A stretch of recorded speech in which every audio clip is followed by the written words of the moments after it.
பிஸ்மில்லாஹ் ரஹ்மான் ரஹீம்.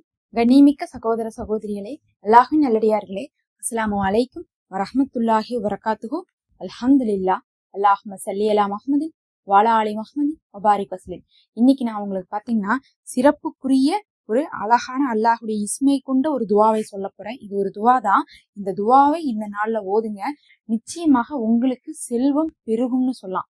இந்த அளவுக்கு செல்வம் பெருகும்னா உங்களுடைய கடன் எல்லாம் அடைத்து நீங்க நினைச்சு கூட பார்த்திருக்க மாட்டீங்க.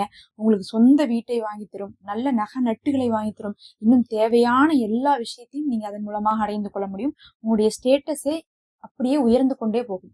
நம்ம எப்படா வாழ்க்கையில முன்னேறுவோம், எல்லாரும் மாதிரி நாம எப்ப சொந்த வீட்டுல வாழ்வோம், எப்ப எல்லாரும் மாதிரி நாமளும் வசதியா இருந்து நல்லா வெளியே போறது, சாப்பிடுறது, நல்ல கார்ல சுத்துறது, இந்த மாதிரி எல்லாருக்குமே மத்தவங்களை பார்க்கும்போது ஒரு ஆசை இருந்துட்டு இருக்கு. இன்னைக்கு ஒரு போன் எடுத்துட்டா கூட, ஒரு ஷார்ட்ஸ்ல பார்த்தா கூட மத்தவங்க வாழ்றதான் என்ன பண்றாங்க, ஒரு லைஃப் ஸ்டைலா போட்டுட்டு இருக்காங்க. அதெல்லாம் பார்க்கும்போது நம்மள எவ்வளவோ பின்தங்கி இருக்கிற அளவுக்கு இருக்குது. வறுமையில இருக்கிற அளவுக்கு மத்தவங்க எல்லாம் பார்த்தா இப்ப செல்வத்துல உயர்ந்து கொண்டே போகும்போது நமக்கு ஒரு ஆசை இருக்குது. ஹலாலான விஷயங்களையாவது நம்ம அடைந்து கொள்வதற்கு நமக்கு கண்டிப்பா பணம் வேணும். அந்த பணத்தை இது தரும். உங்களுடைய கனவுகளை இது நிஜமாக்கும்னு சொல்லலாம். அதுவும் அல்லாஹ்வுடைய சிறப்பான பொக்கிஷங்கள் இதுல இருக்கு. இம்மைக்கும் மறுமைக்கும் இதுல பலன் தருமாமா. மாஷா அல்லாஹ். அது என்னன்னு சொல்லிட்டு பார்க்கலாம். இது ரொம்ப அதிர்ஷ்டம் மிகுந்த ஒரு துவான்னு சொல்லப்படுது. இதை ஓதுபவர்களுக்கு அந்த கெட்ட நேரமெல்லாம் போய் அதிர்ஷ்டம் ஆரம்பிச்சிருன்னு சொல்லலாம். அல்லாஹ் சிறப்பானதாக செல்வத்துக்குன்னே இறக்குன அந்த வார்த்தை இருக்குது வேற இதுல.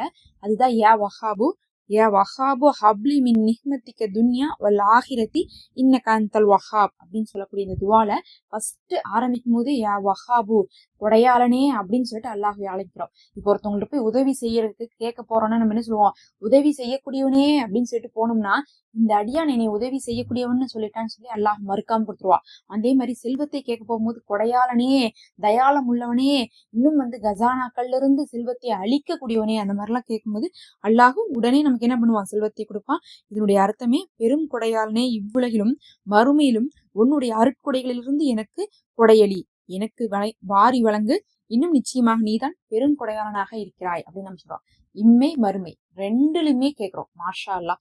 இது பாத்தீங்கன்னா பராத் இரவு, அதுக்காகவே நம்ம போட்டுட்டு இருக்கக்கூடிய அமல் தான். நமக்கு பராத் செவ்வாய்க்கிழமை இருக்குது. இந்த நாட்கள்ல, இந்த ஒரு நாட்கள்லயே பாத்தீங்கன்னா உங்களுக்கு எப்படிப்பட்ட நாட்கள், ஐயாமுல் ஃபீல் நாட்கள் தான். இந்த நாட்கள்ல கண்டிப்பாக நீங்க எதை கேட்டாலும் அதற்கு ஒரு மதிப்பு இருக்கு. ஏன்னா இது அமல்கள் உயர்த்தப்படக்கூடிய நாட்கள், விதி தீர்மானிக்கப்படக்கூடிய நாட்கள், இன்னும் நடு பகுதியான நாட்கள், இன்னும் நிறைய சிறப்புகள் இதுக்கு இருக்கு. வெள்ளை நாட்கள், இந்த மாதிரியான நாட்கள்ல இந்த அமலை செய்வதன் மூலமாக நம்மளுடைய அமல்கள் உயர்த்தப்படும் போது நம்மளுடைய தேவைகளும் சேர்ந்து உயர்த்தப்படும். நம்ம எதுக்காக நம்ம காத்திருக்கோம் அப்படிங்கிறதும் அல்லாஹ் என்ன பண்ணுவான், பார்த்து அதற்கான பதிலை கொடுப்பான். அதுல இதை ஓதும் போது அல்லாஹ் இந்த அடியானுக்கு ஒரு கொடையாளியாக இருந்து கொடை கொடுப்பான். நம்மளுடைய பாதி பிரச்சனை என்ன, முக்காவாசி பிரச்சனை, முழு பிரச்சனை கூட காசு இருந்தா தீர்ந்து போயிடும்.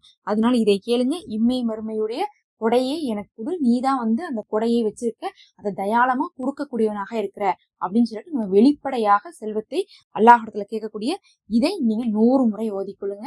நமக்கு பராத் வருகிறது. நிறைய பேர் சந்தேகங்கள் கேட்குறீங்க. நோன்பு வைக்கிறத பத்திலாம் நம்ம தெளிவா ஒரு வீடியோ போட்டிருக்கோம். இது பாத்தீங்கன்னா நஃபிலான நோன்பு தான்.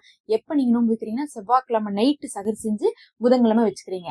அதுதான் உங்களுக்கு நோன்பு. செவ்வாய்க்கிழமை நைட்டு இபாதத் செய்யணும், பராத்துடைய இரவு. இதெல்லாம் நம்ம இந்தியா இந்த மாதிரி கணக்குப்படி நம்ம சொல்லிட்டு இருக்கோம். இந்தியாக்குள்ள இப்படி இருக்கும். ஏன்னா பிற ஒவ்வொரு நாட்டுக்கும் பாத்தீங்கன்னா டைம் டிஃபரன்ஸ் இருக்கும். நமக்கு பாத்தீங்கன்னா செவ்வாய்க்கிழமை நைட்டு பராத்து, செவ்வாய்க்கிழமை நைட் நம்ம சகர் செஞ்சு புதன்கிழமை நம்ம நோன்பு வைக்கணும்.